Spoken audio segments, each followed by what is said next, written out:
اس وقت اسائلم کا جو معاملہ ہے برطانیہ میں وہ اس کا بڑا شور ہے، اور ایسے شور میں جو سب سے بری خبر ہے پاکستان کے لیے، پاکستانیوں کے لیے، کہ جو اسائلم کلیم کرنے والے سب سے زیادہ پہلے نمبر پہ لوگ ہیں وہ پاکستانی ہیں۔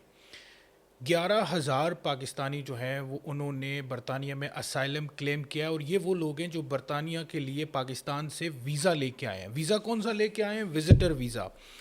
Student visa, work permit. یہ وہ ویزے ہیں جو وہ وہاں سے لے کے آئے کہ ہم ان مقاصد کے لیے وہاں پہ جا رہے ہیں، اور پھر یہاں آ کر انہوں نے اسائلم کلیم کر لیا۔ جو سب سے بڑا نمبر ہے وہ ہے اسٹوڈنٹس کا۔ 6,000 کے قریب سٹوڈنٹس جو ہیں انہوں نے برطانیہ میں آ کے اسائلم کلیم کر لیا ہے۔ مطلب وہ سٹوڈنٹ ویزے پہ یہاں پہ آئے اور یہاں پہ آ کے انہوں نے اسائلم کلیم کر لیا کہ وہ اپنا ملک واپس نہیں جانا چاہتے، ان کی جان کو خطرہ ہے یا کچھ اس طرح کی صورتحال۔ اب انہوں نے کیا کیا کچھ کہا ہوگا اپنے وطن کے بارے میں، یہ تو بات کی بات ہے، لیکن انہوں نے اسائلم کے لیے درخواست جو ہے وہ دے رکھی ہے۔ اس کے بعد آ گیا وزٹر۔ 1,000 کے قریب جو وزٹرز ہیں انہوں نے بھی اسائلم کلیم کیا ہے یا اپنے ویزے کو سوئچ کرنے کی کوشش کیا، اس کے لیے درخواست جو ہے وہ دے رکھی ہے۔ اب جو ورک پرمٹ پہ لوگ آئے تھے ان کی تعداد بھی تقریباً 2,600 ہے، انہوں نے بھی جو ہے وہ اسائلم کلیم کیا ہے، اور وہ بھی اس تعداد میں شامل ہیں۔ برطانیہ نے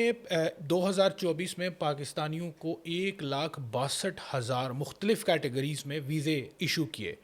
اب ظاہر ہے 1,62,000 کوئی چھوٹی اماؤنٹ نہیں ہے یا کوئی چھوٹا نمبر نہیں ہے، بہت بڑی تعداد ہے،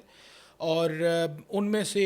جو لوگ 11,000 ایسے ہیں جنہوں نے یہاں پہ آ کے اسائلم کلیم کر لیا یا اپنا ویزا سوئچ کرنے کی کوشش کی، جو کہ سوئچیبل نہیں تھا، لیکن اس کے باوجود انہوں نے یہاں پہ درخواستیں دے رکھی ہیں اور اس کا انتظار کر رہے ہیں۔ اب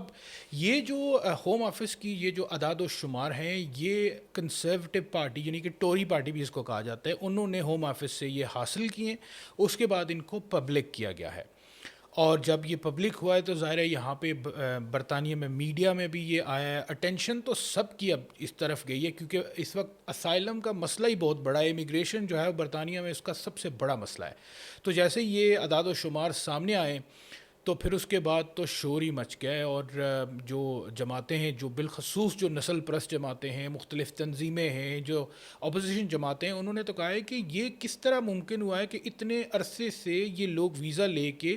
یہاں پہ آ رہے ہیں، یہاں پہ اسائلم کلیم کر رہے ہیں، تو کیوں ان کو روکا کیوں نہیں گیا، اس میں لوپ ہول کیوں رکھا گیا ہے؟ اس کا مطلب یہ ہے کہ اس کو جان بوجھ کے نظر انداز کیا گیا ہے، یعنی انہوں نے پچھلے 2 روز سے ہوم آفس کی تو ایسی کی تیسی بجائی ہوئی ہے، انہوں نے شدید تنقید کر رہے ہیں، بڑا پریشر ڈالا ہوا ہے ہوم آفس پہ، اور مطالبہ کر رہے ہیں کہ یہ جو آپ کی ویزا ریکوائرمنٹس ہیں ان کو تبدیل کریں، سخت کریں، کسی طرح سے اس معاملے کو بند کریں۔ تو ظاہر ہے اب دیکھیں ان 11,000 لوگوں کی وجہ سے ہزاروں بلکہ لاکھوں لوگ جو ہے وہ سفر کریں گے۔ ظاہر ہے اب ہوم آفس اس پہ کچھ نہ کچھ تو کرے گا، کسی نہ کسی طرح سے اب جو ریکوائرمنٹس ہیں ان کو سخت کیا جائے گا، اور بڑی مشکل ہوگی پھر ان کو میٹ بھی کرنا۔ ابھی بھی پاکستان کے لیے جتنی درخواستیں دی جاتی ہیں اس کے مقابلے میں اتنے ویزے ایشو نہیں کیے جاتے۔ جب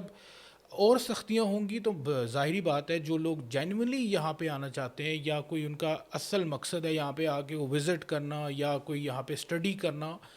یا کسی ورک پرمٹ پہ لے کے آنا، ویزا لے کے یہاں پہ آنا، تو اب ان کے لیے تو یقیناً مشکل ہوگا۔ جب سختیاں ہوں گی تو ان کو مزید جو ہے وہ ان سختیوں سے گزرنا پڑے گا، تو مشکل ہے، لیکن یہ ہے کہ آنے والا جو وقت ہے پاکستانیوں کے لیے یا پاکستان کے لیے ویزا کے حوالے سے وہ سخت ہونے جا رہا ہے۔